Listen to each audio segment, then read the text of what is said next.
أشهد أن لا إله إلا الله وحده لا شريك له وأشهد أن محمدا عبده ورسوله أما بعد فأعوذ بالله من الشيطان الرجيم بسم الله الرحمن الرحيم الحمد لله رب العالمين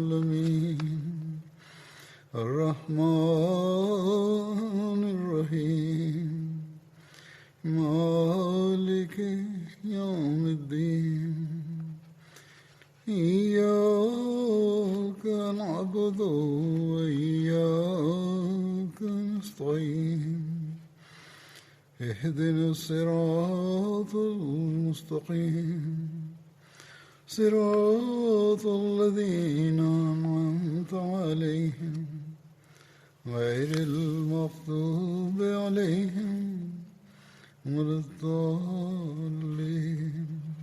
ഹസ്രത്ത് ഉസ്മാൻ റളിയല്ലാഹു അൻഹുവിന്റെ അനുസ്മരണമാണ് നടന്നു വരുന്നത്. അദ്ദേഹത്തിന്റെ യുദ്ധങ്ങളെ സംബന്ധിച്ചാണ് പറയുന്നത്. ഒരു യുദ്ധം സാത്തുർ റിഖ യുദ്ധമാണ്. നബി കരീം സല്ലല്ലാഹു അലൈഹി വസല്ലം നജിദിൽ ഇത്ഫാന്റെ ഗോത്രങ്ങളായ ബനു സാലബയെയും ബനു മഹാരിബിനെയും ആക്രമിക്കാൻ 400 പേരടങ്ങുന്ന ഒരു നിവേദനമനുസരിച്ച് 700 സഹാബാക്കളുടെ ഒരു സംഘത്തോടൊപ്പം പുറപ്പെട്ടു. മദീനയിൽ ഹദ്റത്ത് ഉസ്മാനെ അമീറായി നിശ്ചയിച്ചു. മറ്റൊരു നിവേദന പ്രകാരം ഹദ്റത്ത് അബൂദർ ഗഫാരിയെ അമീറായി നിശ്ചയിച്ചു. തിരുനബി സല്ലല്ലാഹു അലൈഹി വസല്ലം നജിദിൽ നഹൽ എന്ന സ്ഥലത്തെത്തി. അതിനെ സാത്തുർ റിഖ എന്നും പറയുന്നു. അവിടെ തിരുനബിക്ക് എതിരിൽ ഒരു വലിയ സൈന്യം തയ്യാറായിരുന്നു. 2 സൈന്യങ്ങളും പരസ്പരം മുഖാമുഖം വന്നെങ്കിലും യുദ്ധം ഉണ്ടായില്ല. ജനങ്ങൾ പരസ്പരം ഭയത്തിലായിരുന്നു. ഈ യുദ്ധത്തിനിടയിൽ ഇതാദ്യമായി മുസ്ലിങ്ങൾ സലാത്തുൽ ഖൗഫ്, ഭയത്തിൽ നിന്ന് രക്ഷ തേടിയുള്ള നമസ്കാരം അനുഷ്ഠിച്ചു. ഹദ്റത്ത് അബൂ മൂസ അശ്ശരി നിവേദനം ചെയ്യുന്നു, ഞങ്ങൾ ഒരു പോരാട്ടത്തിന് തിരുനബി സല്ലല്ലാഹു അലൈഹി വസല്ലമിന്റെ കൂടെ പുറപ്പെട്ടു. ഞങ്ങൾ 6 പേരുണ്ടായിരുന്നു. ഞങ്ങൾക്ക് പൊതുവായി ഒരു ഒട്ടകമാണ് ഉണ്ടായിരുന്നത്. അതിൽ ഞങ്ങൾ ഊഴമനുസരിച്ച് യാത്ര ചെയ്യുമായിരുന്നു. ഞങ്ങളുടെ കാലുകൾ പൊട്ടി. അതായത് യുദ്ധത്തിൽ ആ 6 പേർക്ക് ഒരു ഒട്ടകമാണ് ഉണ്ടായിരുന്നത്. എന്റെ 2 കാലുകളും പൊട്ടി. എന്റെ നഖം പൊഴിഞ്ഞുപോയി. ഞങ്ങൾ കാലുകളിൽ തുണി കെട്ടിയിരുന്നു. അതുകൊണ്ടാണ് ഇതിന്റെ പേര് സാത്തുർ റിഖ എന്ന് പറയുന്നത്. അതായത് പഴംതുണിയുടെ കഷ്ണം കൊണ്ട് കെട്ടിയ യുദ്ധമെന്ന് പറയുന്നത്. കാരണം ഞങ്ങൾ തുണിക്കഷ്ണങ്ങൾ ഞങ്ങളുടെ കാലുകളിൽ കെട്ടിയിരുന്നു. ഒരു കുറിപ്പ് കൂടിയുണ്ട്, അതും വിവരിക്കാം. അതും ഇതിന്റെ ഭാഗമാണ്. അതായത് ചരിത്ര ഗ്രന്ഥങ്ങളുടെ അടിസ്ഥാനത്തിൽ സാത്തുർ റിഖ യുദ്ധം ഹിജ്രി 4 ഉണ്ടായത്. പക്ഷേ ഹദ്റത്ത് ഇമാം ബുഖാരി ഈ യുദ്ധം ഖൈബർ യുദ്ധത്തിന് ശേഷമാണെന്ന് പറയുന്നു. കാരണം ഹദ്റത്ത് അബൂ മൂസ അശ്ശരി ഈ യുദ്ധത്തിൽ പങ്കെടുത്തിരുന്നു. അദ്ദേഹം ഖൈബർ യുദ്ധത്തിന് ശേഷമാണ് മുസ്ലിമായത്. അതുകൊണ്ട് ഈ യുദ്ധം ഹിജ്രി 7 എന്ന ചരിത്രമാണ് കൂടുതൽ അനുമാനയോഗ്യം. മക്ക വിജയം സംബന്ധിച്ച നിവേദനങ്ങളിൽ അത് ഹിജ്രി 8 പറയുന്നു. സുനൻ നസായിൽ സുദീർഘമായ ഒരു നിവേദനം ഇപ്രകാരമാണ്. അതിൽ മക്ക വിജയ സമയത്ത് വധിക്കണമെന്ന് തിരുനബി സല്ലല്ലാഹു അലൈഹി വസല്ലം വിധി പുറപ്പെടുവിച്ചിരുന്ന ആളുകളെ സംബന്ധിച്ച് വിവരണം വന്നിട്ടുണ്ട്. ഹസ്രത്ത് മസ്അബിനു സഅദ് തന്റെ പിതാവിൽ നിന്ന് നിവേദനം ചെയ്യുന്നു, മക്ക വിജയ ദിവസം തിരുനബി സല്ലല്ലാഹു അലൈഹി വസല്ലം 4 പുരുഷന്മാർക്കും 2 സ്ത്രീകൾക്കും ഒഴികെ മറ്റെല്ലാ നിഷേധികൾക്കും സംരക്ഷണം നൽകിയിരുന്നു. തിരുനബി സല്ലല്ലാഹു അലൈഹി വസല്ലം പറഞ്ഞു, അവർ 4 പേരെയും വധിക്കുക. അവരെ കാബയുടെ മൂടുപടത്തിൽ ചുറ്റിപ്പിടിച്ച അവസ്ഥയിലാണ് കാണുന്നതെങ്കിലും ശരി. അവർ Ikrima bin Abu Jahl, Abdullah bin Khatal, Muqees bin Sababa, Abdullah bin Saad bin Abi Sarh എന്നിവരായിരുന്നു. അബ്ദുല്ലാ ബിൻ ഖതൽ പിടിക്കപ്പെട്ടപ്പോൾ അയാൾ പറഞ്ഞു, എന്നെ സമുദ്രത്തിൽ വല്ല കാര്യവും രക്ഷിക്കുമെങ്കിൽ അത് ആത്മാർത്ഥതയും സത്യസന്ധതയും മാത്രമാകുന്നു. കരയിലും ആത്മാർത്ഥതയും സത്യസന്ധതയും തന്നെയാണ് എന്നെ രക്ഷിക്കുക. അള്ളാഹുവേ, ഞാൻ നിന്നോട് ഉറച്ച ശപഥം ചെയ്യുകയാണ്, എന്നെ നീ പ്രളയത്തിൽ നിന്ന് രക്ഷിക്കുകയാണെങ്കിൽ തീർച്ചയായും ഞാൻ മുഹമ്മദ് സല്ലല്ലാഹു അലൈഹി വസല്ലമിന്റെ കയ്യിൽ കൈ കൊടുക്കുന്നതാണ്. തീർച്ചയായും ഞാൻ അദ്ദേഹത്തെ പൊറുക്കുന്നവനും ഔദാര്യവാനുമായി കാണുന്നു. അങ്ങനെ അയാൾ തിരിച്ചു വരികയും ഇസ്ലാം സ്വീകരിക്കുകയും ചെയ്തു. ഈ സംബന്ധിച്ച് ഏറ്റവും പ്രസിദ്ധമായ നിവേദനം ഇപ്രകാരമാണ്: കപ്പലിൽ ഇരിക്കുന്നതിന് മുമ്പേ അയാളുടെ ഭാര്യ വന്ന് അയാളെ പിന്തിരിപ്പിച്ച് തിരിച്ചു കൊണ്ടുപോയി. ഈ നിവേദനവും തുടർന്നു വരുന്നുണ്ട്. ഏതായാലും ഇത് സുനൻ നസായിയിൽ ഉള്ള ഒരു നിവേദനമാകുന്നു. അബ്ദുല്ലാ ബിൻ അബി സറയിനെ പറ്റി പറയുന്നു, അയാൾ ഹദ്റത്ത് ഉസ്മാൻ ബിൻ അഫ്ഫാന്റെ വീട്ടിൽ ഒളിഞ്ഞിരിക്കുകയായിരുന്നു. റസൂലുള്ളാഹി സ്വല്ലല്ലാഹു അലൈഹി വസല്ലം ജനങ്ങളെ ബയ്യത്ത് ചെയ്യാൻ ക്ഷണിച്ചപ്പോൾ ഹദ്റത്ത് ഉസ്മാൻ അയാളെ തിരുനബി സല്ലല്ലാഹു അലൈഹി വസല്ലമിന്റെ സവിധത്തിൽ എത്തിച്ചുകൊണ്ട് പറഞ്ഞു, യാ റസൂലല്ലാഹ്, അബ്ദുല്ലായുടെ ബയ്യത്ത് സ്വീകരിച്ചാലും. തിരുനബി സല്ലല്ലാഹു അലൈഹി വസല്ലം 3 തവണ അയാളുടെ നേരെ തലയുയർത്തി നോക്കിയെങ്കിലും 3 തവണയും നബി സല്ലല്ലാഹു അലൈഹി വസല്ലം നിരാകരിച്ചു. ഏതായാലും അവസാനം അയാളുടെ ബയ്യത്ത് സ്വീകരിച്ചു. തുടർന്ന് തിരുനബി സല്ലല്ലാഹു അലൈഹി വസല്ലം പറഞ്ഞു, നിങ്ങളിൽ ബുദ്ധിമാനായി ആരുമില്ലേ? ഞാൻ അയാളുടെ ബയ്യത്ത് സ്വീകരിക്കാൻ എതിർപ്പ് പ്രകടിപ്പിച്ചപ്പോൾ അയാളെ വധിക്കാമായിരുന്നില്ലേ? അവർ പറഞ്ഞു, യാ റസൂലല്ലാഹ്, അങ്ങയുടെ ഹൃദയത്തിൽ എന്താണെന്ന് ഞങ്ങൾക്ക് എന്തറിയാം? താങ്കൾ എന്തുകൊണ്ട് കണ്ണുകൾ മുഖേന സൂചന നൽകിയില്ല? അപ്പോൾ തിരുനബി സല്ലല്ലാഹു അലൈഹി വസല്ലം പറഞ്ഞു, നബിയുടെ കണ്ണുകൾക്ക് വഞ്ചനയിൽ അകപ്പെടുന്നതിന് അനുമതിയില്ല. ഈ നിവേദനം സുനൻ അബൂദാവൂദിലുമുണ്ട്. പക്ഷേ സുനൻ അബൂദാവൂദിൽ മറ്റൊരു നിവേദനം കൂടിയുണ്ട്. എന്നാൽ ഈ നിവേദനത്തിലെ അവസാന വാക്കുകൾ, അതായത് അയാളെ വധിക്കണമെന്ന പരാമർശമൊന്നുമില്ല. ഈ നിവേദനത്തിൽ പറയുന്നു, ഹദ്റത്ത് ഇബ്നു അബ്ബാസ് നിവേദനം ചെയ്യുന്നു, Abdullah bin Saad bin Abi Sarh റസൂലുള്ളാഹി സ്വല്ലല്ലാഹു അലൈഹി വസല്ലമിന്റെ എഴുത്തുകാരനായിരുന്നു. അയാളെ ശൈത്താൻ പ്രലോഭിപ്പിച്ചു. അയാൾ നിഷേധികളുടെ കൂട്ടത്തിൽ ചേർന്നു. മക്ക വിജയ ദിവസം റസൂലുള്ളാഹി സ്വല്ലല്ലാഹു അലൈഹി വസല്ലം അയാളെ വധിക്കാൻ ഉത്തരവ് നൽകിയിരുന്നു. ഹദ്റത്ത് ഉസ്മാൻ ബിൻ അഫ്ഫാൻ അയാൾക്ക് വേണ്ടി അഭയം ചോദിച്ചപ്പോൾ തിരുനബി സല്ലല്ലാഹു അലൈഹി വസല്ലം അഭയം നൽകി. തിരുനബി സല്ലല്ലാഹു അലൈഹി വസല്ലം എന്തുകൊണ്ട് അയാളെ വധിച്ചില്ല എന്നത് സംബന്ധിച്ച് ഒരു വിശദീകരണം കാണപ്പെടുന്നു. ഈ നിവേദനത്തിൽ പറയുന്നു, തിരുനബി സല്ലല്ലാഹു അലൈഹി വസല്ലം സഹാബാക്കളോട്, ഞാൻ അയാളുടെ ബയ്യത്ത് സ്വീകരിക്കുന്നതിൽ കാലവിളംബം വരുത്തിയപ്പോൾ നിങ്ങൾ എന്തുകൊണ്ട് അയാളെ കൊന്നില്ല എന്ന് പറയുന്നത് ശ്രദ്ധേയമാണ്. കാരണം തിരുനബി സല്ലല്ലാഹു അലൈഹി വസല്ലം അയാളുടെ ബയ്യത്ത് സ്വീകരിക്കാൻ ആഗ്രഹിക്കാതിരിക്കുകയും അയാളെ വധിക്കണമെന്ന ഉത്തരവിൽ ഉറച്ചു നിൽക്കുന്നത് ഇഷ്ടപ്പെടുകയും ചെയ്തിരുന്നുവെങ്കിൽ അയാളെ വധിക്കാൻ കൽപ്പിക്കാമായിരുന്നു. കാരണം തിരുനബി സല്ലല്ലാഹു അലൈഹി വസല്ലം വിജയ ശ്രീലാളിതനും രാജാധിപനും ആയിരുന്നു. അയാളെ വധിക്കണമെന്ന് ഉത്തരവ് നീതിനിഷ്ഠവുമായിരുന്നു. അതുകൊണ്ട് ഈ നിവേദനത്തിൽ നിവേദകന്റെ അഭിപ്രായം കൂടി അല്ലെങ്കിൽ നിഗമനവും കൂടി ഉൾപ്പെട്ടിട്ടുണ്ടായിരിക്കാം. മറ്റൊരു കാര്യം, ഈ നിവേദനം ബുഖാരിയിലും മുസ്ലിമിലുമില്ല. അബൂദാവൂദിൽ ഇതേ വിഷയത്തിൽ ഹദ്റത്ത് ഇബ്നു അബ്ബാസിൽ നിന്നുള്ള നിവേദനമുണ്ട്. അത് പരാമർശിച്ചു കഴിഞ്ഞതാണ്. അതിൽ വധത്തെക്കുറിച്ചുള്ള യാതൊരു പരാമർശവുമില്ല. ഹദ്റത്ത് മുസ്ലിം മൗദ് റളിയല്ലാഹു അൻഹു സൂറ അൽ മോമിനിലെ 15-ാമത്തെ ആയത്തിന്റെ വ്യാഖ്യാനത്തിൽ ഈ സംഭവത്തെ അനുസ്മരിച്ചുകൊണ്ട് വിവരിക്കുന്നു. ഈ ആയത്തിനോടനുബന്ധിച്ച് ഒരു ചരിത്ര സംഭവം ബന്ധപ്പെട്ട് കിടക്കുന്നു. അത് ഇവിടെ വിവരിക്കേണ്ടത് ആവശ്യമാണെന്ന് മനസ്സിലാകുന്നു.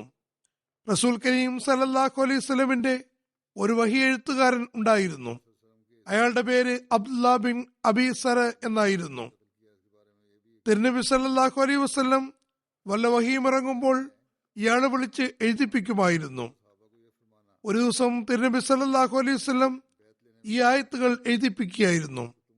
തിരുനബി സല്ലല്ലാഹു അലൈഹി വസല്ലം സുമ്മ അൻഷഅനാഹു ഖൽഖൻ ആഖർ എന്നതുവരെ എത്തിയപ്പോൾ അയാളുടെ നാവിൽ നിന്ന് അനിയന്ത്രിതമായി ഫതബാറകല്ലാഹു അഹ്സനുൽ ഖാലിഖീൻ എന്ന വാചകം വന്നു. തിരുനബി സല്ലല്ലാഹു അലൈഹി വസല്ലം അത് വഹിയാകുന്നു, അത് എഴുതുക എന്ന് പറഞ്ഞു. മുൻ ആയത്തുകളുടെ പരിണിതിയിൽ ഈ ആയത്ത് സ്വാഭാവികമായും വരേണ്ടതാണെന്നും ആ ദൗർഭാഗ്യവാന് മനസ്സിലാക്കാൻ കഴിഞ്ഞില്ല. അയാൾ തന്റെ വായിൽ നിന്ന് വന്ന വചനത്തെ തിരുനബി സല്ലല്ലാഹു അലൈഹി വസല്ലം വഹിയാണെന്ന് പറയുന്നു. അതേപോലെ മുഴുവൻ ഖുർആനും നൗസുബില്ല സ്വയം ഉണ്ടാക്കുകയാണെന്ന് കരുതി. അങ്ങനെ അയാൾ മുർത്തദ്ദായി മക്കയിലേക്ക് പോയി.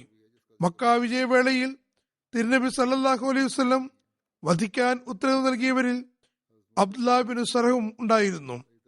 പക്ഷേ ഹദ്റത്ത് ഉസ്മാൻ റളിയല്ലാഹു അൻഹു അയാൾക്ക് അഭയം നൽകിയിരുന്നു. അയാൾ അദ്ദേഹത്തിന്റെ വീട്ടിൽ 3 ദിവസം ഒളിച്ചു കഴിച്ചുകൂട്ടി. ഒരു ദിവസം റസൂൽ കരീം സല്ലല്ലാഹു അലൈഹി വസല്ലം മക്കയിലുള്ള ആളുകളിൽ നിന്ന് ബൈഅത്ത് സ്വീകരിക്കുകയായിരുന്നു. ഹദ്റത്ത് ഉസ്മാൻ അബ്ദുല്ലാഹ് ബിൻ അബി സറഹിനെയും തിരുനബി സല്ലല്ലാഹു അലൈഹി വസല്ലമിനെ സവിധത്തിൽ കൊണ്ടുവന്ന് അയാളുടെ ബൈഅത്ത് സ്വീകരിക്കാൻ അപേക്ഷിച്ചു. റസൂൽ കരീം സല്ലല്ലാഹു അലൈഹി വസല്ലം ആദ്യം കുറച്ചു നേരം കാലവിളംബം വരുത്തിയെങ്കിലും പിന്നെ അയാളുടെ ബൈഅത്തും സ്വീകരിച്ചു.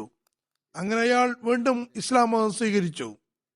സുനൻ നസായിയുടെ വിവരണത്തിലുള്ള നിവേദനത്തിൽ ഇക്രിമ ബിൻ അബൂജഹൽ ഇസ്ലാം സ്വീകരിച്ച സംഭവം വരുന്നുണ്ട്.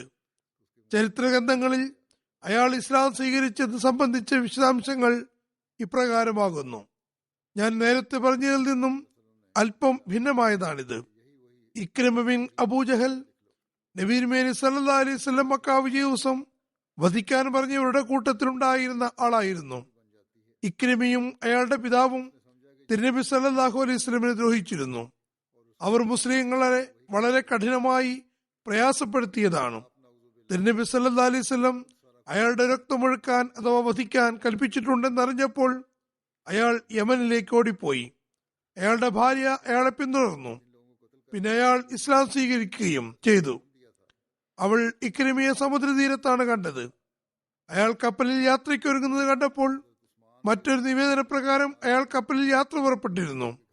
അവൾ ഇക്രിമയെ ഇങ്ങനെ പറഞ്ഞുകൊണ്ട് തടഞ്ഞു: എന്റെ പിതൃവിപുത്ര, ഞാൻ ജനങ്ങൾക്കിടയിൽ ഏറ്റവും അധികം രഞ്ജിപ്പുണ്ടാക്കുന്ന, ജനങ്ങൾക്കിടയിൽ ഏറ്റവും അധികം നന്മയുള്ള, ജനങ്ങൾക്കിടയിൽ ഏറ്റവും അധികം ഗുണകാംക്ഷിയായ ഒരാളുടെ അടുക്കൽ നിന്നുമാണ് വരുന്നത്. നീ നിന്റെ ജീവനെ അപകടത്തിൽ ആക്കരുത്, കാരണം ഞാൻ നിനക്ക് വേണ്ടി അഭയം അഭ്യർത്ഥിച്ചിട്ടുണ്ട്. അങ്ങനെ അയാൾ ഭാര്യയോടൊപ്പം വരികയും ഇസ്ലാം സ്വീകരിക്കുകയും ചെയ്യുന്നു. അയാളുടെ ഇസ്ലാം സ്വീകരണം വളരെ മനോഹരമായതായിരുന്നു. നിവേദനത്തിൽ പറയുന്നു, ഇക്രിമ തിരുനബി സല്ലല്ലാഹു അലൈഹി വസല്ലമിന്റെ സവിധത്തിലെത്തി പറഞ്ഞു: മുഹമ്മദ് സല്ലല്ലാഹു അലൈഹി വസല്ലം, അങ്ങ് എനിക്ക് അഭയം തന്നിരിക്കുന്നു എന്ന് എന്റെ ഭാര്യ പറയുന്നു. തിരുനബി സല്ലല്ലാഹു അലൈഹി വസല്ലം, നീ സത്യമാണ് പറഞ്ഞത്, നീ അഭയത്തിലാകുന്നു എന്ന് പറഞ്ഞു. തുടർന്ന് ഇക്രിമ പറഞ്ഞു: അല്ലാഹു അല്ലാതെ ആരാധനയ്ക്കർഹനായി ആരുമില്ലെന്നും അവൻ ഏകനും പങ്കുകാരില്ലാത്തവനുമാണെന്നും അങ്ങ് അവന്റെ ദാസനും ദൂതനുമാണെന്നും ഞാൻ സാക്ഷ്യം വഹിക്കുന്നു. അയാൾ തന്റെ തല ലജ്ജിച്ച് താഴ്ത്തിയിരിക്കുകയായിരുന്നു. അപ്പോൾ തിരുനബി സല്ലല്ലാഹു അലൈഹി വസല്ലം പറഞ്ഞു: ഇക്രിമ, നീ എന്നോട് എന്താവശ്യപ്പെട്ടാലും എനിക്കതിന് കഴിവുണ്ടെങ്കിൽ തീർച്ചയായും ഞാൻ അത് നിനക്ക് തന്നിരിക്കും. ഇക്രിമ പറഞ്ഞു: ഞാൻ അങ്ങയോട് അനുവർത്തിച്ചു പോന്ന എന്റെ എല്ലാ ശത്രുതയ്ക്കും അങ്ങ് എനിക്ക് വേണ്ടി പൊറുക്കലിന് ദുആ ചെയ്താലും. അപ്പോൾ തിരുനബി സല്ലല്ലാഹു അലൈഹി വസല്ലം ഇങ്ങനെ ദുആ ചെയ്തു: അല്ലാഹുവേ, ഇക്രിമ എന്നോട് ചെയ്ത എല്ലാ ശത്രുതയും നീ പുറത്തു കൊടുക്കണമേ, അഥവാ അയാൾ ചെയ്ത എല്ലാ തിന്മയും പുറത്തു കൊടുക്കണമേ. പിന്നെ തിരുനബി സല്ലല്ലാഹു അലൈഹി വസല്ലം സന്തോഷപൂർവ്വം എഴുന്നേൽക്കുകയും തന്റെ പുതപ്പ് അയാളെ പുതപ്പിക്കുകയും ചെയ്തുകൊണ്ട് പറഞ്ഞു: വിശ്വസിച്ച അവസ്ഥയിലും ഹിജ്റത്തിന്റെ അവസ്ഥയിലും നമ്മുടെ അടുക്കലെത്തിയ ആൾക്ക് സ്വാഗതം. ഇക്രിമ പിന്നീട് ഉന്നത സഹാബാക്കളിൽ എണ്ണപ്പെടുകയുണ്ടായി. ഇക്രിമ വിശ്വസിച്ചതോടുകൂടി തിരുനബി സല്ലല്ലാഹു അലൈഹി വസല്ലം സഹാബാക്കളോട് പറഞ്ഞ ഒരു പ്രവചനവും പൂർത്തിയായി. അതായത് തിരുനബി സല്ലല്ലാഹു അലൈഹി വസല്ലം തന്നെ സ്വർഗത്തിൽ കാണുന്നു. അവിടെ ഒരു മുന്തിരിക്കുല കാണുന്നു. അത് തിരുനബി സല്ലല്ലാഹു അലൈഹി വസല്ലമിന് ഇഷ്ടമായി. തിരുനബി സല്ലല്ലാഹു അലൈഹി വസല്ലം ചോദിച്ചു: ഇത് ആർക്ക് വേണ്ടിയുള്ളതാണ്? അപ്പോൾ അബൂജഹലിന് വേണ്ടി എന്ന് പറയപ്പെട്ടു. ഈ കാര്യം തിരുനബി സല്ലല്ലാഹു അലൈഹി വസല്ലമിൽ അസ്വസ്ഥതയുണ്ടാക്കി. നന്നായി തോന്നിയില്ല. തിരുനബി സല്ലല്ലാഹു അലൈഹി വസല്ലം പരിഭ്രമിച്ചു. തിരുനബി സല്ലല്ലാഹു അലൈഹി വസല്ലം പറഞ്ഞു: സ്വർഗത്തിൽ വിശ്വാസികളല്ലാതെ മറ്റാരും പ്രവേശിക്കില്ല. എന്നിരിക്കെ ഈ അബൂജഹൽ എങ്ങനെയാണ് വന്നത്? പിന്നീട് ഇക്രിമ ബിൻ അബൂജഹൽ ഇസ്ലാം സ്വീകരിച്ചപ്പോൾ തിരുനബി സല്ലല്ലാഹു അലൈഹി വസല്ലം സന്തോഷിച്ചു. ആ മുന്തിരിക്കുലയുടെ വ്യാഖ്യാനമായി പറഞ്ഞു: അതുകൊണ്ടുള്ള വിവക്ഷ ഇക്രിമയാകുന്നു. തബൂക്ക് യുദ്ധം ഹിജ്റ 9 റജബ് മാസമാണ് ഉണ്ടായത്. ഈ തബൂക്ക് യുദ്ധം ജയ്ഷുൽ ഉസ്ര, പ്രയാസമുള്ള സൈന്യം എന്നും അറിയപ്പെടുന്നു. ഈ യുദ്ധത്തിന് ഹദരത്ത് ഉസ്മാന് സാമ്പത്തിക സേവനത്തിന് ലഭിച്ച സൗഭാഗ്യത്തെപ്പറ്റി ഇപ്രകാരം വിവരണം കാണാം. തബൂക്ക് യുദ്ധം ജയ്ഷുൽ ഉസ്ര അഥവാ പ്രയാസമുള്ള സൈന്യം എന്നും അറിയപ്പെടുന്നു. ഈ യുദ്ധത്തിനുള്ള തയ്യാറെടുപ്പിന് തിരുനബി സല്ലല്ലാഹു അലൈഹി വസല്ലം ആഹ്വാനം ചെയ്തപ്പോൾ ഹദരത്ത് ഉസ്മാൻ സിറിയയിലേക്ക് കച്ചവടത്തിനു വേണ്ടി തയ്യാറാക്കിയിരുന്ന 100 ഒട്ടകത്തിന്റെ സംഘത്തെ അതിലുള്ള ഇരിപ്പിടവും പല്ലക്കും സഹിതം സമർപ്പിക്കുകയുണ്ടായി. തിരുനബി സല്ലല്ലാഹു അലൈഹി വസല്ലം വീണ്ടും ഈ യുദ്ധത്തിന്റെ ആവശ്യങ്ങൾ പരിഗണിച്ചുകൊണ്ട് വിളംബരം ചെയ്തപ്പോൾ ഹദരത്ത് ഉസ്മാൻ വീണ്ടും 100 ഒട്ടകങ്ങളെ അവയിലെ ഇരിപ്പിടവും പല്ലക്കുകളും സഹിതം തയ്യാറാക്കി സമർപ്പിച്ചു. തിരുനബി സല്ലല്ലാഹു അലൈഹി വസല്ലം വീണ്ടും ആഹ്വാനം ചെയ്തപ്പോൾ മൂന്നാമത്തെ തവണയും 100 ഒട്ടകങ്ങളെയും ഇരിപ്പിടങ്ങളും പല്ലക്കുകളും സഹിതം വീണ്ടും തിരുനബിയുടെ സന്നിധിയിൽ സമർപ്പിക്കുകയുണ്ടായി. തിരുനബി സല്ലല്ലാഹു അലൈഹി വസല്ലം മിമ്പറിൽ നിന്ന് ഇറങ്ങിയ ശേഷം പറഞ്ഞു, മാ അലാ ഉസ്മാന മാ അമില ബാദ ഹാദിഹി, മാ അലാ ഉസ്മാന മാ അമില ബാദ ഹാദിഹി. ഇതിനുശേഷം ഉസ്മാൻ എന്ത് ചെയ്താലും പിടിക്കപ്പെടുന്നതല്ല, ഇതിനുശേഷം ഉസ്മാൻ എന്ത് ചെയ്താലും ശിക്ഷിക്കപ്പെടുന്നതല്ല. ഇതുകൂടാതെ ഉസ്മാൻ 200 ഔക്കിയ സ്വർണവും തിരുനബി സല്ലല്ലാഹു അലൈഹി വസല്ലമിന്റെ സവിധത്തിൽ സമർപ്പിക്കുകയുണ്ടായി. മറ്റൊരു നിവേദനത്തിൽ പറയുന്നു, ഹദരത്ത് ഉസ്മാൻ എത്തി തിരുനബി സല്ലല്ലാഹു അലൈഹി വസല്ലമിന്റെ മടിയിൽ 1000 ദീനാർ ഇട്ടുകൊടുത്തു. അപ്പോൾ തിരുനബി സല്ലല്ലാഹു അലൈഹി വസല്ലം മടിയിലിട്ട ദീനാറുകൾ തിരിച്ചും മറിച്ചും നോക്കിയ ശേഷം 2 തവണ ഇങ്ങനെ പറഞ്ഞു, മാ ദറ ഉസ്മാന മാ അമില ബാദൽ യൗം. ഇന്നത്തെ ദിവസത്തിന് ശേഷം ഉസ്മാൻ എന്ത് ചെയ്താലും അദ്ദേഹത്തിന് ഒരു നഷ്ടവും വരുന്നതല്ല. ഒരു നിവേദനമനുസരിച്ച് ആ സന്ദർഭത്തിൽ ഹദരത്ത് ഉസ്മാൻ 10,000 ദിർഹം നൽകിയപ്പോൾ തിരുനബി സല്ലല്ലാഹു അലൈഹി വസല്ലം ഹദരത്ത് ഉസ്മാന് വേണ്ടി ഇങ്ങനെ ദുആ ചെയ്തു, ഗഫറല്ലാഹു ലക യാ ഉസ്മാനു മാ അസ്റർത വമാ ആലൻത വമാ ഹുവ കാഹിനുൻ ഇലാ യൗമിൽ ഖിയാമത്തി മാ യുബാലി മാ അമില ബാദഹ.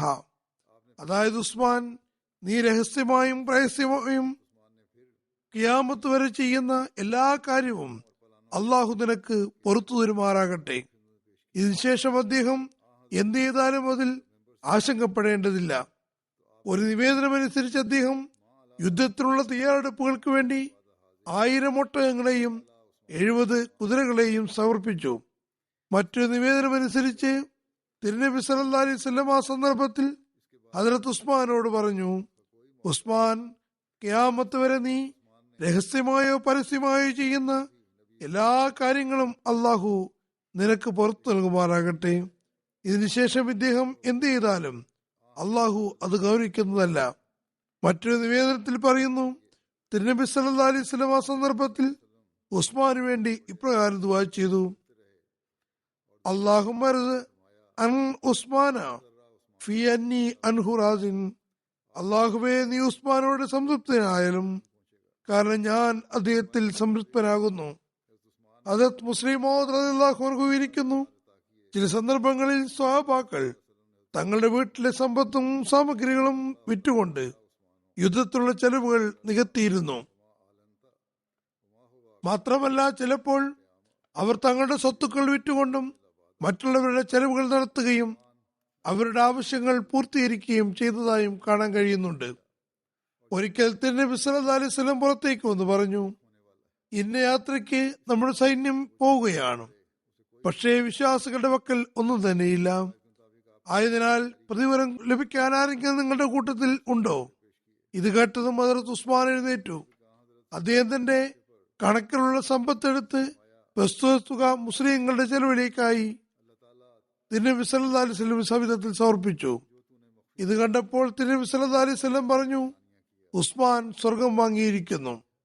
അതുപോലെ ഒരിക്കൽ ഒരു കിണർ വിൽപ്പന നടക്കുകയായിരുന്നു. മുസ്ലിങ്ങൾക്ക് ആ ദിവസങ്ങളിൽ വെള്ളത്തിന് വലിയ പ്രയാസമായിരുന്നു.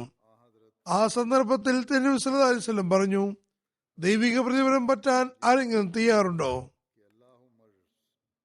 ഹദരത്ത് ഉസ്മാൻ റളിയല്ലാഹു അൻഹു പറഞ്ഞു, യാ റസൂലല്ലാഹ്, ഞാൻ തയ്യാറാണ്. കാരണം അങ്ങനെ അദ്ദേഹം ആ കിണർ വാങ്ങി മുസ്ലിങ്ങൾക്ക് വേണ്ടി വഖഫ് ചെയ്തു.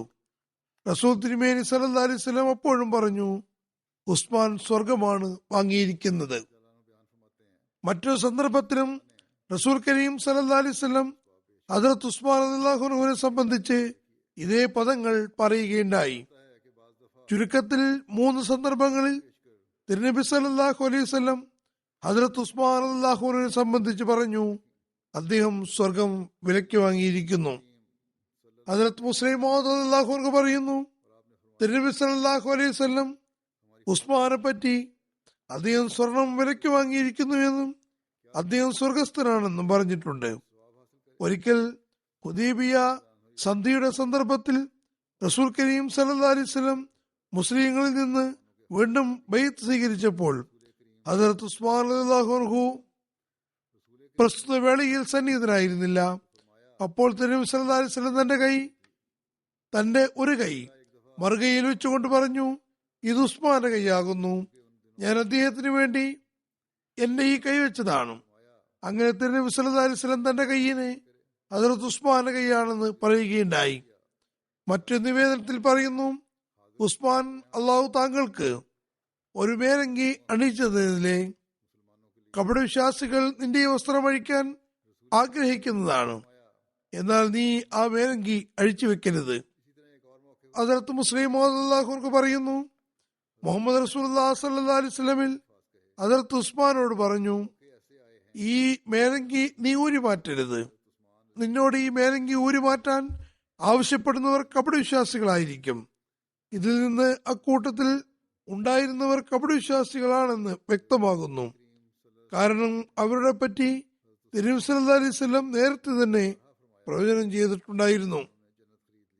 ഹദരത്ത് ഖലീഫത്തുൽ മസീഹ് മൂന്നാമൻ ഹദരത്ത് ഉസ്മാന്റെ ത്യാഗത്തെ സംബന്ധിച്ച് ഒരു സ്ഥലത്ത് ഇങ്ങനെ പറയുന്നു, യുദ്ധത്തിന്റെ ആവശ്യമുണ്ടായിരുന്നിടത്തോളം കാലം തിരുനബി സല്ലല്ലാഹു അലൈഹി വസല്ലം സഹാബാക്കൾക്ക് മുന്നിൽ ആവശ്യങ്ങൾ അവതരിപ്പിച്ചു. സാമ്പത്തിക ത്യാഗം ചെയ്യാൻ അവരോട് ആഹ്വാനം ചെയ്തു.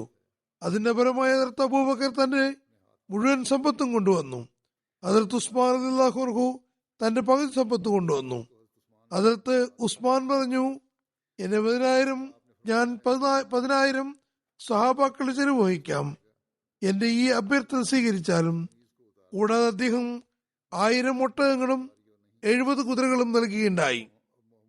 ഹദരത്ത് അബൂബക്കറിന്റെ കാലത്ത് ഹദരത്ത് ഉസ്മാന്റെ സേവനങ്ങൾ എന്തെല്ലാമായിരുന്നു, അദ്ദേഹത്തിനുള്ള സ്ഥാനമാനങ്ങൾ എന്തൊക്കെയായിരുന്നു, ഹദരത്ത് അബൂബക്കർ അദ്ദേഹത്തിന് നൽകിയ സ്ഥാനം എന്തായിരുന്നു, എങ്ങനെയാണ് അദ്ദേഹത്തെ പറ്റി മനസ്സിലാക്കിയിരുന്നത്. ഹദരത്ത് അബൂബക്കറിന്റെ ഖിലാഫത്ത് കാലത്ത് സുപ്രധാന കാര്യങ്ങളിൽ അഭിപ്രായം ആരാഞ്ഞിരുന്ന ശൂറയിൽപ്പെട്ട സഹാബാക്കളുടെ ഗണത്തിൽ ഹദരത്ത് ഉസ്മാനും ഉണ്ടായിരുന്നു. ഹദരത്ത് അബൂബക്കർ ഒരു മതനിരാസ, അതായത് മുർത്തദ് എന്ന ഫിത്നയെ ഇല്ലാതാക്കിയ ശേഷം റോമിനെ ആക്രമിക്കാനും വിവിധ ഭാഗങ്ങളിലേക്ക് യോദ്ധാക്കളെ അയക്കാനും തീരുമാനിച്ചിരുന്നു. ഈ യുദ്ധത്തിൽ ഈ സംബന്ധിച്ച് അദ്ദേഹം ജനങ്ങളുടെ അഭിപ്രായം തേടി. ചില സഹാബാക്കൾ അഭിപ്രായം നൽകി. തുടർന്ന് ഹദരത്ത് അബൂബക്കർ കുറെ കൂടി അഭിപ്രായങ്ങൾ ആരാഞ്ഞു. അപ്പോൾ ഉസ്മാൻ പറഞ്ഞു, താങ്കൾ ഈ ദീനിനെ അംഗീകരിക്കുന്നവരുടെ ഗുണകാംക്ഷിയും വാത്സല്യഭാജനവുമാകുന്നു. ആയതിനാൽ താങ്കൾ ഈ അഭിപ്രായം പൊതുജന നന്മയ്ക്ക് അനുകൂലമാണെന്ന് മനസ്സിലാക്കുന്നുവെങ്കിൽ അതനുസരിച്ച് പ്രവർത്തികൾ ഉറച്ച തീരുമാനമെടുക്കുക. കാരണം താങ്കളെ സംബന്ധിച്ച് ദുർധാരണ ഉണ്ടാകാൻ സാധ്യമേയല്ല. അതായത് ഹദരത്ത് അബൂദറിനോട് പറഞ്ഞു, ആഹ്വാനങ്ങളെപ്പറ്റി ദുർധാരണ ഉണ്ടാകുന്നതല്ല. തുടർന്ന് ഹദരത്ത് തൽഹ, ഹദരത്ത് സുബൈർ, ഹദരത്ത് സാദ്, ഹദരത്ത് അബൂ ഉബൈദ, ഹദരത്ത് സയ്യിദ് ബിൻ സയ്യിദ് തുടങ്ങി ആ സദസ്സിലുണ്ടായിരുന്ന മുഹാജിരികളും അൻസാറുകളും പറഞ്ഞു, ഉസ്മാൻ പറഞ്ഞതാണ് വാസ്തവം. താങ്കൾ എന്താണോ ഉചിതമായി കരുതുന്നത് അത് ചെയ്തു കൊള്ളുക. ഞങ്ങൾ താങ്കളെ എതിർക്കുകയോ താങ്കൾക്ക് മേൽ ആക്ഷേപം ഉന്നയിക്കുകയോ ചെയ്യുന്നതല്ല. തുടർന്ന് ഹദരത്ത് അലി സംസാരിച്ചു. പിന്നെ ഹസ്രത്ത് അബൂബക്കർ എഴുന്നേറ്റു, അള്ളാഹുവിനെ യഥോചിതം സ്മരിക്കുകയും റസൂലുള്ളാഹി സ്വല്ലല്ലാഹു അലൈഹി വസല്ലമിന് മേൽ സ്വലാത്ത് ചൊല്ലുകയും ചെയ്ത ശേഷം പറഞ്ഞു, ജനങ്ങളെ, അള്ളാഹു ഇസ്ലാം മുഖേന നിങ്ങൾക്ക് മേൽ കരുണ ചൊരിഞ്ഞിരിക്കുന്നു. ജിഹാദ് മുഖേന നിങ്ങൾക്ക് അന്തസ്സ് നൽകുകയും അവന്റെ ദീൻ മുഖേന നിങ്ങൾക്ക് സകല ദീനുകൾക്ക് മേൽ ശ്രേഷ്ഠത നൽകുകയും ചെയ്തിരിക്കുന്നു. ആയതിനാൽ അള്ളാഹുവിന്റെ ദാസന്മാരെ, സിറിയയിൽ റോമക്കാരോട് പൊരുതാൻ സൈന്യത്തെ തയ്യാറാക്കുവിൻ. ഹസ്രത്ത് അവാൻ ബിൻ സയ്യിദിന് ശേഷം ആരെയാണ് ഖൈബറിന്റെ ഗവർണറായി നിശ്ചയിക്കേണ്ടതെന്ന് വിശ്വാസികളോട് കൂടിയാലോചന നടത്തി. അപ്പോൾ ഹസ്രത്ത് ഉസ്മാൻ ബിൻ അഫ്ഫാൻ പറഞ്ഞു, നബി സല്ലല്ലാഹു അലൈഹി വസല്ലം ബഹ്റൈനിൽ ഗവർണറാക്കിയ ആളെ തന്നെ നിശ്ചയിക്കുക. അദ്ദേഹം അന്നാട്ടുകാരനും ഇസ്ലാം സ്വീകരിക്കുന്നതിനും അനുസരിക്കുന്നതിനും നിമിത്തമാകുമായിരുന്നു. അദ്ദേഹം അവരെ പറ്റിയും ആ നാടിനെ കുറിച്ചും അറിവുള്ള ആളാകുന്നു. അത് അലാ ബിൻ ഹസ്രമിയാകുന്നു. അതേ തുടർന്ന് ഹസ്രത്ത് അബൂബക്കർ റളിയല്ലാഹു അൻഹു അലാ ബിൻ ഹസ്രമിയെ ബഹ്റിനിലേക്ക് അയക്കുന്നതിൽ സമ്മതം നൽകുകയുണ്ടായി.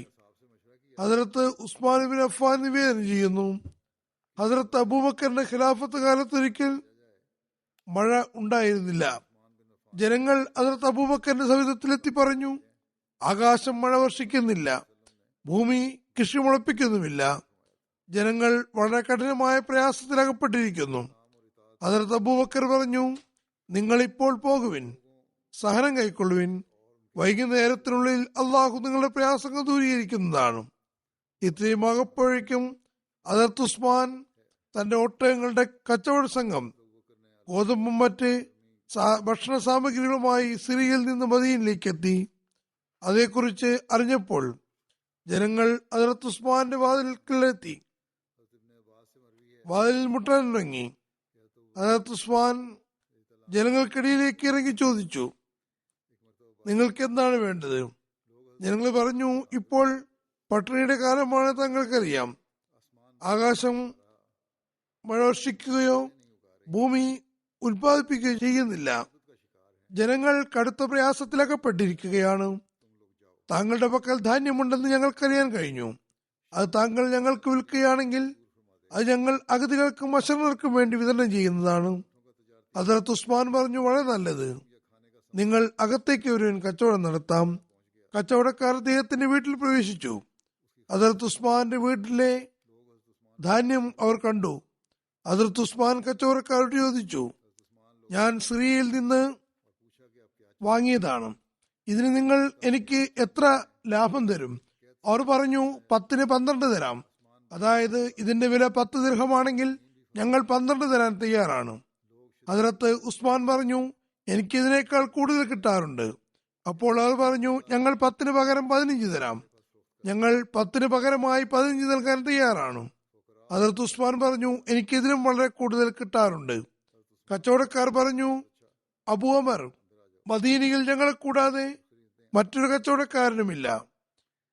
ഇതിനേക്കാൾ കൂടുതൽ താങ്കൾക്ക് ആരാണ് നൽകുന്നത്? ഹസ്രത്ത് ഉസ്മാൻ പറഞ്ഞു, അള്ളാഹു എനിക്ക് ഓരോ ദിർഹമിനും പകരം 10 അധികമായി നൽകുന്നു. 10 ഇരട്ടി ഓരോന്നിനും പകരം എനിക്ക് നൽകാറുണ്ട്. നിങ്ങൾക്ക് ഇതിനേക്കാൾ കൂടുതൽ തരാൻ കഴിയുമോ? അവർ പറഞ്ഞു, ഇല്ല, ഞങ്ങൾക്ക് ഇതിനേക്കാൾ കൂടുതൽ തരാൻ സാധ്യമല്ല. അപ്പോൾ ഹസ്രത്ത് ഉസ്മാൻ പറഞ്ഞു, ഞാൻ അള്ളാഹുവിനെ സാക്ഷിയാക്കിക്കൊണ്ട് ഈ ധാന്യം മുഴുവനും മുസ്ലിം സാധുക്കൾക്ക് സ്വതക്കയായി നൽകുകയാണ്. അതായത് മുഴുവൻ ധാന്യവും ഞാൻ സാധുക്കൾക്ക് നൽകുകയാണ്, ഒരു തുകയും വാങ്ങുന്നതല്ല. ഹസ്രത്ത് ഇബ്നു അബ്ബാസ് പറയുന്നു, ധാന്യം വിതരണം ചെയ്ത സദക്ക ചെയ്ത സംഭവം ഉണ്ടായ ദിവസം രാത്രിയിൽ ഞാൻ റസൂലുള്ളാഹി സ്വല്ലല്ലാഹു അലൈഹി വസല്ലമിനെ സ്വപ്നത്തിൽ കണ്ടു. തിരുനബി സല്ലല്ലാഹു അലൈഹി വസല്ലം ഒരു അനറബി കുതിരപ്പുറത്ത് യാത്ര ചെയ്യുന്നു. അത് വളരെ ചുണയുള്ളതാണ്. തിരുനബി സല്ലല്ലാഹു അലൈഹി വസല്ലം പ്രകാശത്തിന്റെ വേലങ്കിയും ധരിച്ചിരുന്നു. തിരുനബി സല്ലല്ലാഹു അലൈഹി വസല്ലം കാലുകളിൽ പ്രകാശത്തിന്റെ ചെരുപ്പുകളും കയ്യിൽ പ്രകാശത്തിന്റെ വടിയും ഉണ്ടായിരുന്നു. തിരുനബി സല്ലല്ലാഹു അലൈഹി വസല്ലം വളരെ ധൃതിയിലാണ്. ഞാൻ ചോദിച്ചു, ഞാൻ അങ്ങയെയും അങ്ങയോടുള്ള സംസാരത്തെയും വളരെ താല്പര്യപൂർവ്വം പ്രതീക്ഷിച്ചിരിക്കുകയാണ്. അങ്ങ് ഇത്ര ധൃതിയിൽ എങ്ങോട്ടാണ് പോകുന്നത്? തിരുനബി സല്ലല്ലാഹു അലൈഹി വസല്ലം പറഞ്ഞു, ഇബ്നു അബ്ബാസ്, ഉസ്മാൻ ഒരു സദഖ ചെയ്തിരിക്കുന്നു. അള്ളാഹു അത് സ്വീകരിക്കുകയും സ്വർഗത്തിൽ അദ്ദേഹത്തിന് വിവാഹം നടത്തുകയും നമ്മെ വിവാഹത്തിൽ പങ്കെടുക്കാൻ ക്ഷണിക്കുകയും ചെയ്തിരിക്കുന്നു. ഹദരത്ത് ഉസ്മാൻ, ഹദരത്ത് ഉമറിന്റെ ഭരണകാലത്ത് ലഭിച്ചിരുന്ന ചില കാര്യങ്ങൾ പറയാം.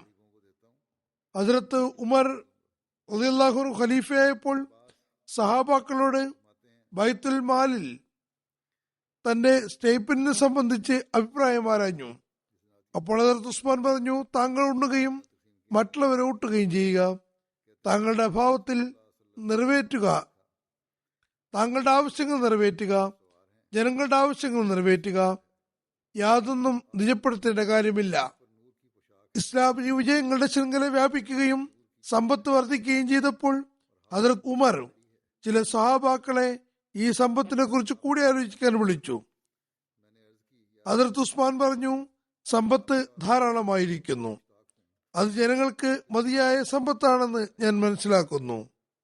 ജനങ്ങളുടെ കണക്കുകൾ സ്വരൂപിച്ചില്ലെങ്കിൽ അത് ആരാണ് വാങ്ങിയതെന്നും ആരാണ് വാങ്ങാത്തതെന്നും മനസ്സിലായില്ലെങ്കിൽ പിന്നീട് ആളുകൾ ഈ 2 തവണ കൊണ്ടുപോകുന്നതാണ്. അതിനാൽ കൃത്യമായ സംവിധാനവും ലഡ്ജറും ഉണ്ടാകേണ്ടതാണ്. അഭിപ്രായം സ്വീകരിക്കപ്പെട്ടു. കാനേഷുമാരി നടത്തി ജനങ്ങളുടെ പേരുകൾ ഒരു രജിസ്റ്ററിൽ സംരക്ഷിക്കാൻ തുടങ്ങി. പിന്നെ കൃത്യമായി പ്രസ്തുത കണക്കനുസരിച്ച് എല്ലാവർക്കും സഹായധനം കിട്ടാൻ തുടങ്ങി.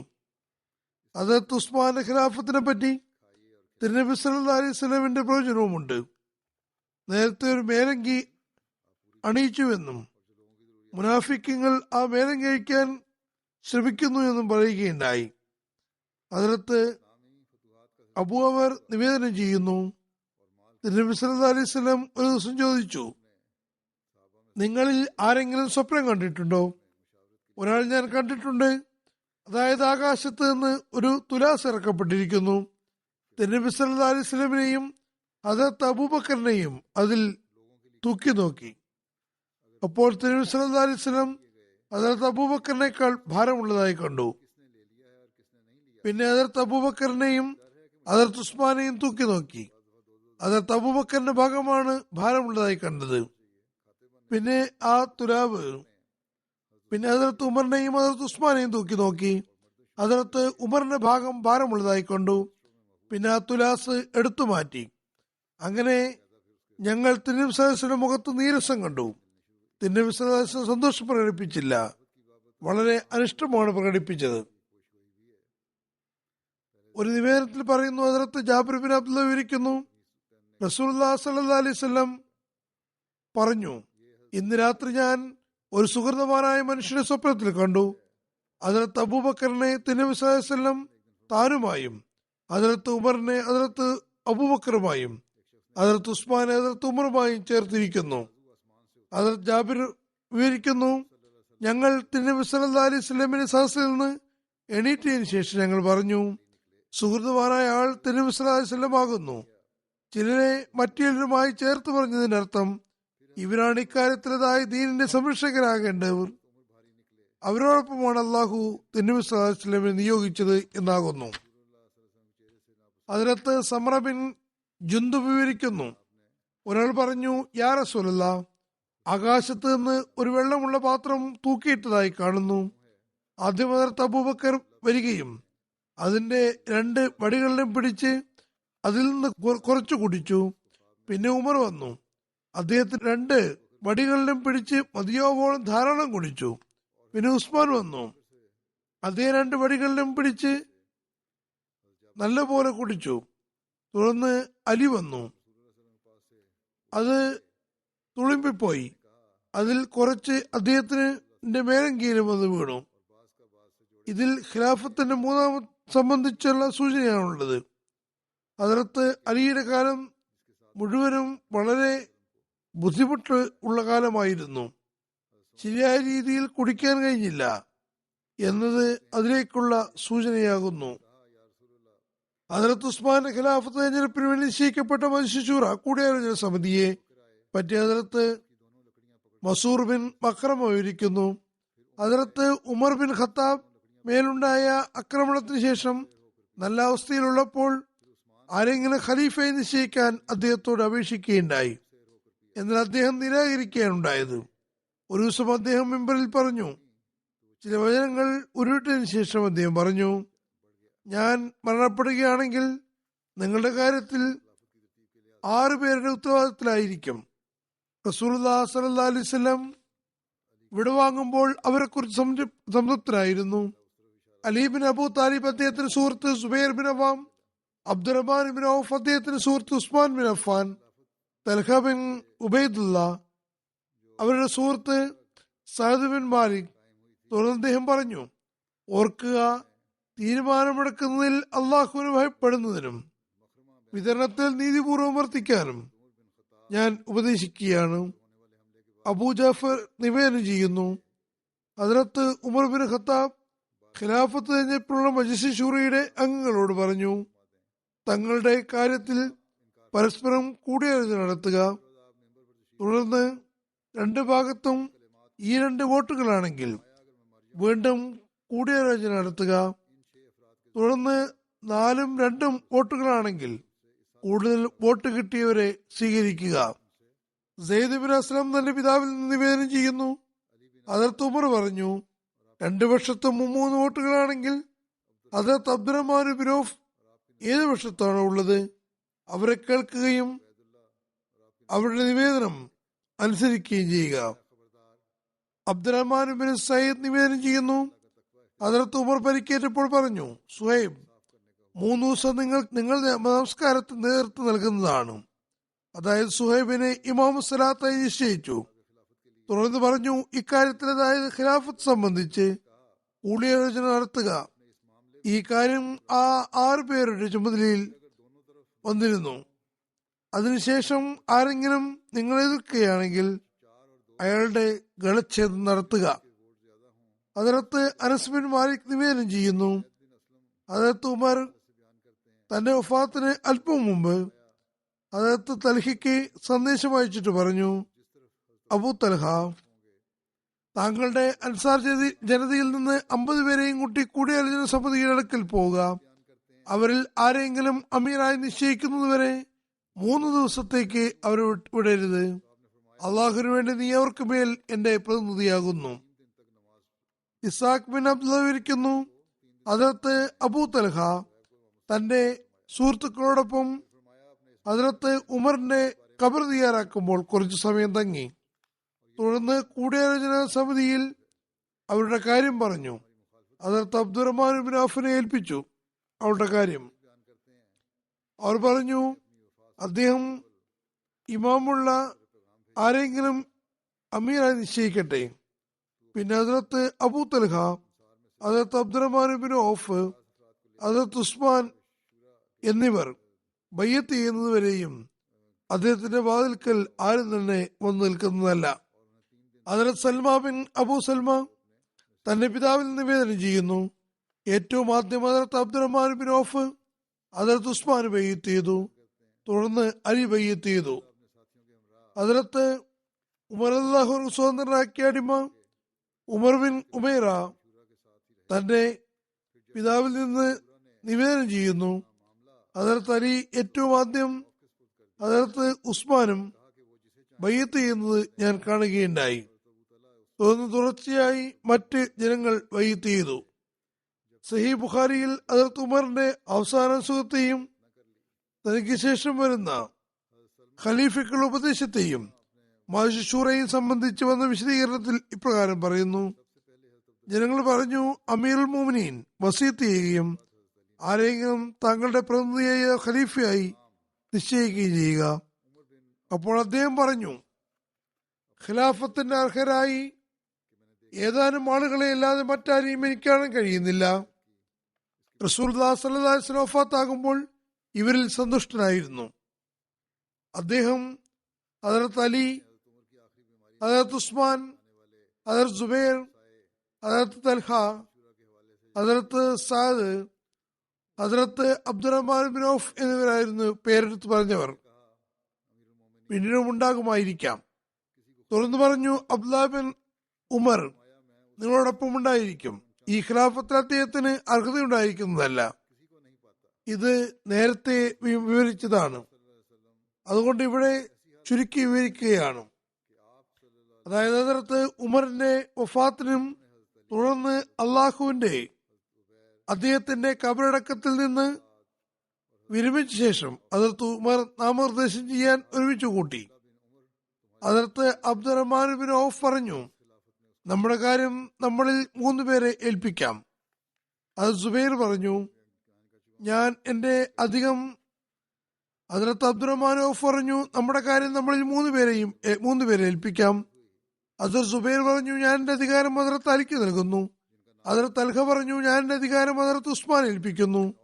ഹദ്റത്ത് സായിദ് പറഞ്ഞു, ഞാൻ എന്റെ അധികാരം ഹദ്റത്ത് അബ്ദുറഹ്മാൻ ബിൻ ഔഫിന് നൽകുകയാണ്. ഹദ്റത്ത് അബ്ദുറഹ്മാൻ ഹദ്റത്ത് അലിയോടും ഹദ്റത്ത് ഉസ്മാനോടും പറഞ്ഞു, നിങ്ങളിൽ ആര് സ്വയം പിന്മാറിയാലും തീരുമാനമെടുക്കാൻ ഞങ്ങൾ അദ്ദേഹത്തെ ഏൽപ്പിക്കുന്നതാണ്. അദ്ദേഹവും ഇസ്ലാമും അയാളുടെ മേൽനോട്ടക്കാരായിരിക്കും. അതായത് ഖിലാഫത്ത് തെരഞ്ഞെടുപ്പ് അള്ളാഹു ഏൽപ്പിക്കുന്നതാണ്. അവരിൽ നിന്ന് ഏറ്റവും ശ്രേഷ്ഠനെ നാമനിർദ്ദേശം ചെയ്യാവുന്നതാണ്. ഈ കാര്യം ആ 2 മഹാത്മാക്കളെയും നിശബ്ദരാക്കി. തുടർന്ന് ഹദ്റത്ത് അബ്ദുറഹ്മാൻ പറഞ്ഞു, നിങ്ങൾ ഈ കാര്യം എന്നെ ഏൽപ്പിക്കുന്നുവോ? അള്ളാഹു എന്റെ മേൽനോട്ടക്കാരനാകുന്നു. നിങ്ങളിൽ ഏറ്റവും ഉത്തമനായി ആളെ ഞാൻ നാമനിർദ്ദേശം ചെയ്യുന്നതാണ്. അതിൽ ഞാൻ വീഴ്ച വരുത്തുന്നതല്ല. എന്നാൽ പിന്നെ എന്നെ ഏൽപ്പിക്കുവിൻ. ഇനി ഈ കമ്മിറ്റിയുടെ അധ്യക്ഷ സ്ഥാനം എനിക്കായിരിക്കും. ആദ്യം അവരിൽ 2 പേരിൽ ഒരാളെ അനിഷേധ്യനാക്കാൻ പറഞ്ഞു.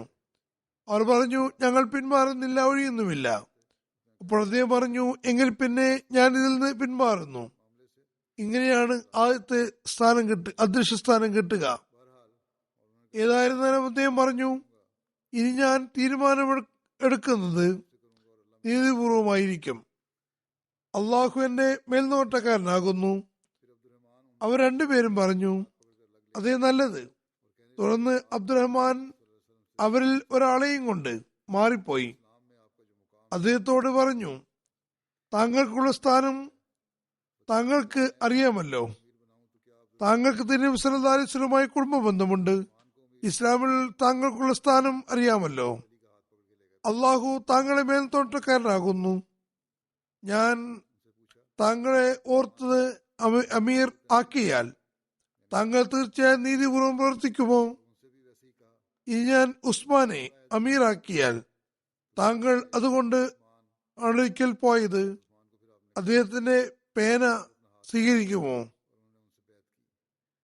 തുടർന്ന് ഹദ്റത്ത് അബ്ദുറഹ്മാൻ 2ാമത്തെ ആളെ തനിയെ കൊണ്ടുപോയി. അതായത് ഹദ്റത്ത് ഉസ്മാന്റെ ഊഴമെത്തി. അദ്ദേഹത്തോടൊപ്പം ശപഥം വാങ്ങിയ ശേഷം ഹദ്റത്ത് ഉസ്മാനോട് പറഞ്ഞു, താങ്കൾ കൈകൾ നീട്ടിയാലും. അതായത് അങ്ങനെ അദ്ദേഹം ബയ്യത്ത് ചെയ്തു. ഹദ്റത്ത് അലിയും അദ്ദേഹത്തിന് ബയ്യത്ത് ചെയ്തു. തുടർന്ന് വീട്ടുകാർ അകത്തേക്ക് വന്നു. അവരും ബയ്യത്ത് ചെയ്തു. ഹദ്റത്ത് മുസ്ലിം മൗദ് ഹദ്റത്ത് ഉമർ അല്ലാഹുവിന്റെ വഫത്തിനെയും ഹദ്റത്ത് ഉസ്മാൻ ഖലീഫയായി തെരഞ്ഞെടുക്കപ്പെട്ടതിനെയും സംബന്ധിച്ച് പറയുന്നു.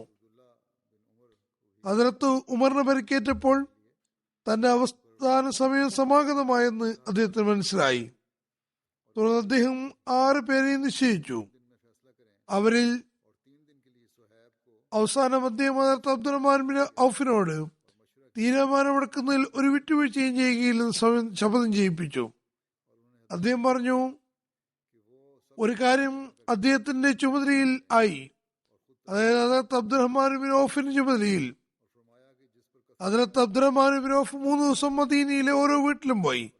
സ്ത്രീ പുരുഷന്മാരോട് അവരുടെ വീക്ഷണത്തിൽ അവരുടെ ഖിലാഫത്തിന്റെ ഭാഗത്താണ് ഉള്ളത് എന്ന് അവരോട് അന്വേഷിച്ചു. എല്ലാവരും തങ്ങൾക്ക് ഹദ്റത്ത് ഉസ്മാന്റെ ഖിലാഫത്ത് സമ്മതമാണെന്ന് അറിയിച്ചു. അങ്ങനെ അദ്ദേഹം ഹദ്റത്ത് ഉസ്മാന് അനുകൂലമായി തന്റെ തീരുമാനം പ്രഖ്യാപിച്ചു. അദ്ദേഹം ഖലീഫയാവുകയും ചെയ്തു. അല്ലാമ ഇബ്നു സഅദ് എഴുതുന്നു, ഹദ്റത്ത് ഉസ്മാൻ ബിൻ അഫ്ഫാൻ ഹിജ്റ 23 ദുൽഹിജ്ജ 29 തിങ്കളാഴ്ചയാണ് ബൈഅത്ത് സ്വീകരിച്ചത്. ഇബ്നു സബ്ര നിവേദനം ചെയ്യുന്നു, ഹദ്റത്ത് ഉസ്മാൻ ഖലീഫയെ തിരഞ്ഞെടുക്കപ്പെട്ടപ്പോൾ ഹദ്റത്ത് അബ്ദുല്ലാഹ് ബിൻ മസൂദ് പറഞ്ഞു, ഞങ്ങൾ ബാക്കിയായ ആളുകളിൽ ഏറ്റവും നല്ല വ്യക്തിയാണ് തിരഞ്ഞെടുത്തത്. ഞങ്ങൾ തെരഞ്ഞെടുപ്പിൽ യാതൊരു കോട്ടവും വരുത്തിയിട്ടില്ല. ഹദ്റത്ത് ഉസ്മാൻ ഖിലാഫത്ത് പദവിയിൽ ഉപവിഷ്ടനായ ശേഷം ആദ്യം ചെയ്ത പ്രഭാഷണത്തെ പറ്റി നിവേദനങ്ങളുണ്ട്. Ismail bin Ibrahim bin Abdurahman bin Abdullah bin Abu Rabia Makhdarami തന്റെ പിതാവിൽ നിന്ന് നിവേദനം ചെയ്യുന്നു, ഹദ്റത്ത് ഉസ്മാൻ ബൈഅത്ത് ചെയ്ത് കഴിഞ്ഞപ്പോൾ അദ്ദേഹം, അതായത് ഹദ്റത്ത് ഉസ്മാൻ, ജനങ്ങൾക്കിടയിൽ വന്ന് അവരോട് പ്രഭാഷണം നടത്തി. അദ്ദേഹം അള്ളാഹുവിനെ സ്തുതിച്ചതിന് ശേഷം പറഞ്ഞു, ജനങ്ങളെ ആദ്യമായി ഒരു ജോലി ചെയ്യുമ്പോൾ പ്രയാസമുണ്ടാകും. പുതിയൊരു ജോലി ആദ്യമായി ചെയ്യുമ്പോൾ പ്രയാസം അനുഭവപ്പെടുന്നതാണ്. ഇന്നേക്ക് ശേഷം ഇനിയും ദിവസങ്ങൾ വരാനിരിക്കുന്നു. ഞാൻ ജീവിച്ചിരിക്കുകയാണെങ്കിൽ ഇൻഷാ അല്ലാഹ് നിങ്ങൾക്ക് മുന്നിൽ ഉചിതമായ നിലയിൽ പ്രഭാഷണം നടത്തുന്നതാണ്. ഇന്ന് ഞാൻ ഹ്രസ്വമായ പ്രസംഗം ചെയ്യുകയാണ്. ഇനിയുള്ള ദിവസങ്ങളിൽ ഉചിതമായ പ്രഭാഷണം നടത്തുന്നതായിരിക്കും. തുടർന്ന് പറഞ്ഞു, ഞാൻ പ്രഭാഷകനൊന്നുമല്ല, പക്ഷേ അള്ളാഹു നമുക്ക് പഠിപ്പിച്ചു തരുന്നതാണ്. പ്രഭാഷണം ചെയ്യാനുള്ള രീതിയും അള്ളാഹു പഠിപ്പിച്ചു തരുന്നതാണ്. ബദർ ബിൻ ഉസ്മാൻ തന്റെ പിതൃവേനിൽ നിന്ന് നിവേദനം ചെയ്യുന്നു, ശൂറാംഗങ്ങളെ ഹദ്റത്ത് ഉസ്മാൻ ബൈഅത്ത് ചെയ്തു. അദ്ദേഹം അവരിൽ ഏറെ ഖിന്നനായിട്ടാണ് പുറത്തേക്ക് വന്നത്. തുടർന്ന് അദ്ദേഹം മിമ്പറിൽ വന്ന് ജനങ്ങളെ സംബോധന ചെയ്തു. അദ്ദേഹം അള്ളാഹുവിനെ സ്തുതിക്കുകയും തിരുനബി സ്വല്ലല്ലാഹു അലൈഹി വസല്ലമയുടെ മേൽ സ്വലാത്ത് ചൊല്ലുകയും ചെയ്ത ശേഷം പറഞ്ഞു, നിങ്ങൾ തീർച്ചയായും ഉപേക്ഷിച്ചു പോകേണ്ട ഒരു ഭവനത്തിലാകുന്നു, അതായത് ഇഹലോകം. നിങ്ങൾ ആയുസ്സിന്റെ അവസാനത്തിലാകുന്നു. ആയതിനാൽ മരണത്തിനു മുമ്പേ സാധ്യമാകുന്നത്ര നന്മകൾ ചെയ്തുകൊള്ളുക.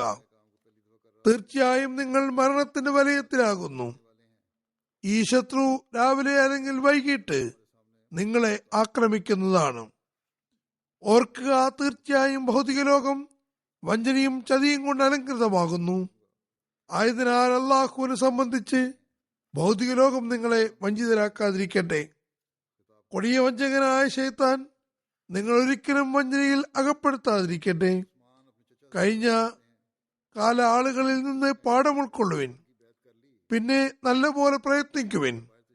അശ്രദ്ധരാകരുത്, കാരണം അള്ളാഹു നിങ്ങളെ സംബന്ധിച്ച് അശ്രദ്ധനല്ല.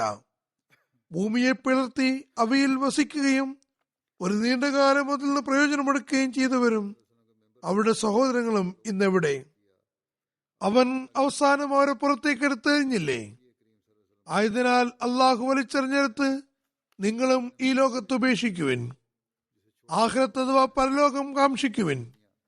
കാരണം അള്ളാഹു പരലോകത്തിന്റെ ഏറ്റവും നല്ല ഉപമ വിവരിച്ചുകൊണ്ട് പറയുന്നു, വദ്രിബ് ലഹും മസലുൽ ഹയാത്തിദ് ദുനിയ കമാഇൻ അൻസൽനാഹു മിനസ് സമായി ഫഖ്തലത ബിഹി നബാത്തുൽ അർളി ഫസ്ബഹ ഹശീമൻ തസ്റൂഹു റിയാഹ് വകാന അല്ലാഹു അലാ കുല്ലി ഷൈഇൻ മുഖ്തദിറ.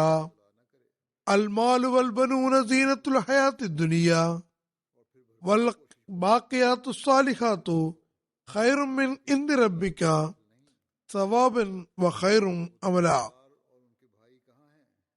സൂറ കാഫിർ ആയത്തുകളാണിത്. ഇഹലോക ജീവിതത്തിന്റെ ഉപമ അവർക്ക് വിരിച്ചു കൊടുക്കുക. അത് ആകാശത്ത് നിന്ന് നാം ഇറക്കുന്ന ജലം പോലെയാണ്. എന്നിട്ട് ഭൂമിയിലെ സസ്യലതാദികൾ അതുമായി ചേരുന്നു. പിന്നെ അത് കാറ്റുകൾ പറത്തിക്കളയുന്ന ഉണങ്ങിപ്പൊടിഞ്ഞ വൈക്കോലായി മാറുന്നു. അള്ളാഹു എല്ലാ കാര്യത്തിനും കഴിവുള്ളവനാകുന്നു. സമ്പത്തും സന്തതികളും ഇഹലോക ജീവിതത്തിന് അലങ്കാരമാകുന്നു. എന്നാൽ നിലനിൽക്കുന്ന സൽക്കർമ്മങ്ങൾ നിന്റെ നാഥന്റെ പക്കൽ പ്രതിഫലത്തിന്റെ അടിസ്ഥാനത്തിൽ ഏറ്റവും ഉത്തമവും പ്രത്യാശയുടെ അടിസ്ഥാനത്തിൽ ഏറ്റവും ഗുണകരവുമാകുന്നു. തുടർന്ന് ജനങ്ങൾ അദ്ദേഹത്തിന് ബൈഅത്ത് ചെയ്യാൻ മുന്നോട്ട് കുതിക്കുകയുണ്ടായി. ഇനി ഉസ്മാന്റെ ഖിലാഫത്ത് കാലത്തുണ്ടായ വിജയങ്ങളെ സംബന്ധിച്ച് വിവരിക്കാം.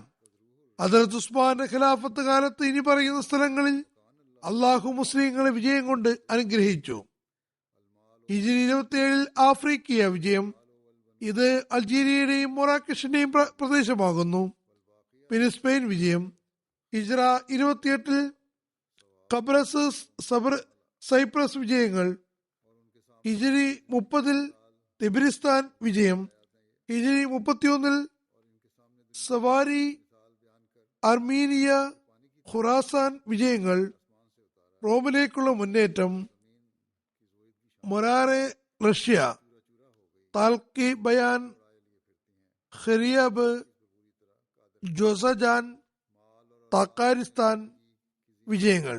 ഹിജ്റ 23 ബലാഗ് ഖാദിറിലേക്കുള്ള നീക്കം. ബലാഗ് ഖറാദിലേക്കുള്ള നീക്കം. ഇതുകൂടാതെ ഹദ്റത്ത് ഉസ്മാന്റെ കാലത്ത് ഇന്ത്യയിലും ഇസ്ലാമിന്റെ ആഗമനമുണ്ടായെന്ന പരാമർശം കാണപ്പെടുന്നു. മേൽ മുന്നേറ്റങ്ങളുടെയും വിജയങ്ങളുടെയും വിശദീകരണം ഇപ്രകാരമാകുന്നു. ഹിജ്റ 27 ഹദ്റത്ത് ഉസ്മാൻ ഹദ്റത്ത് അബ്ദുല്ലാഹ് ബിൻ അബി സറായെ 10,000 സൈനികരുമായി ആഫ്രിക്കയിലേക്ക് പറഞ്ഞുവിട്ടു. ആഫ്രിക്കയിനെ കൊണ്ട് ഉദ്ദേശിക്കുന്നത് മൊറാക്കഷ്, അൾജീരിയ പ്രദേശങ്ങളാകുന്നു. അള്ളാഹു മുസ്ലിങ്ങൾക്ക് ഇവിടെ വിജയം നൽകി. ഹിജ്റ 27 സ്പെയിൻ ഹദ്റത്ത് Usman Abdullah bin Nafi bin Husain Fahri, Abdullah bin Nafi bin Abdul Qais Fahri എന്നിവരോട് സ്പെയിനിലേക്ക് പോകാൻ കൽപ്പിച്ചു. ഇവർ സ്പെയിനിലേക്ക് നീങ്ങുകയും അള്ളാഹു മുസ്ലിങ്ങൾക്ക് വിജയം നൽകുകയും ചെയ്തു. ഹിജ്റ 28 ഖബ്രസ് യുദ്ധം. അബൂ ബഷർ പറയുന്നു, ഹിജ്റ 33 ബക്രസ് ജയിച്ചടക്കിയത്. ചില ആളുകളുടെ വീക്ഷണത്തിൽ ഹിജ്രി 27 ബക്രസ് യുദ്ധമുണ്ടായത്. താരിഖ് തിബരി, ബദായിയത്തു വന്നിഹായിയ എന്നീ ഗ്രന്ഥങ്ങളിൽ ഇതിനെ ഹിജ്രി 28 സംഭവമായി വിവരിക്കുന്നു. ഈ യുദ്ധത്തിൽ സഹാബാക്കളിൽ നിന്ന് ഹദ്റത്ത് അബൂസർ ഗഫാരി, ഹദ്റത്ത് ഉബാദ ബിൻ സാമിത്ത്, അദ്ദേഹത്തിന്റെ ഭാര്യ ഹദ്റത്ത് ഉമ്മ ഹറാം ബിൻത് മിൽഹാൻ, ഹദ്റത്ത് മിഖ്ദാദ്, ഹദ്റത്ത് അബൂദർദ, ഹദ്റത്ത് ഷദ്ദാദ് ബിൻ ഔഫ് എന്നിവർ ഉൾപ്പെട്ടിരുന്നു. ഖബ്രസ് നദിയുടെ പടിഞ്ഞാറ് ഭാഗത്ത് ഒരു ഒറ്റപ്പെട്ട ദ്വീപാകുന്നു. അവയിൽ തോട്ടങ്ങളും ഖനികളും ധാരാളം ഉണ്ടായിരുന്നു. ബക്രസ് ഹദ്റത്ത് ഉസ്മാന്റെ കാലത്ത് അദ്ദേഹത്തിന്റെ അനുമതിക്കും കൽപ്പനയും മുഖേന അമീർ മുആവിയുടെ കൈകളിലാണ് വിജയം ഭരിച്ചത്. ഈ യുദ്ധത്തിൽ ഹദ്റത്ത് ഉമ്മ ഹറാം ബിൻത് മിൽഹാനും ഉണ്ടായിരുന്നു. ഇവർക്ക് തിരുനബി സല്ലല്ലാഹു അലൈഹി വസല്ലം ഷഹാദത്തിനെ പറ്റി നേരത്തെ തന്നെ അറിയിപ്പ് നൽകിയതാണ്. ഈ യുദ്ധത്തിൽ നിന്ന് തിരിച്ചു വരുമ്പോൾ അവർക്ക് വേണ്ടി സവാരി കൊടുത്തിരുന്നു. അവർ അതിൽ സവാരി ആരംഭിച്ചെങ്കിലും അതിൽ നിന്ന് വീഴുകയും കഴുത്തിലെ എല്ല് ഒടിയുകയും ചെയ്തു. അങ്ങനെ അവർ ഷഹാദത്ത് വരിച്ചു. ഈ അനുസ്മരണം പ്രവർത്തിക്കുന്നതാണ്, മേലിലും വിവരിക്കുന്നതാണ് ഇൻഷാ അല്ലാഹ്. ദുആകൾക്ക് വേണ്ടി ഇന്നും പ്രത്യേകം ശ്രദ്ധ ക്ഷണിക്കുകയാണ്. പാകിസ്ഥാനിലെ അഹമ്മദികൾക്ക് വേണ്ടി ദുആ ചെയ്തുകൊണ്ടിരിക്കുക. അള്ളാഹുവോടെ അവസ്ഥകൾ നന്നാക്കുമാറാകട്ടെ. പാകിസ്ഥാനിൽ വസിക്കുന്ന അഹമ്മദികൾക്കും ദുആ ചെയ്യാൻ തൗഫീഖ് ലഭിക്കുമാറാകട്ടെ. അള്ളാഹുവുമായി ബന്ധം വർദ്ധിപ്പിക്കാനും തൗഫീഖ് നൽകുമാറാകട്ടെ. അള്ളാഹു അന്ധകാരത്തിന്റെ ദിവസങ്ങളെ പ്രകാശത്തിലേക്ക് മാറ്റുമാറാകട്ടെ. നമുക്ക് അവിടെയുള്ള അഹമ്മദികളെയും സ്വതന്ത്രമായി തങ്ങളുടെ കടമകൾ നിർവഹിക്കുന്ന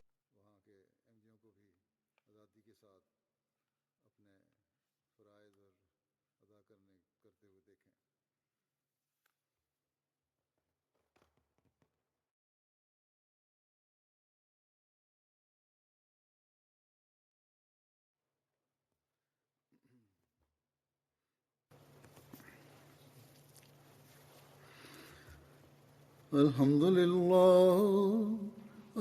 لله نحمده ونستعينه ونستغفره ونؤمن به ونتوكل عليه ونعوذ بالله من شرور أنفسنا ومن سيئات أعمالنا من يهده الله فلا مضل له ومن يضلله فلا هادي له ونشهد أن لا إله إلا الله ونشهد أن محمدا عبده ورسوله عباد الله رحمكم الله إن الله يأمر بالعدل والإحسان وإيتاء ذي القربى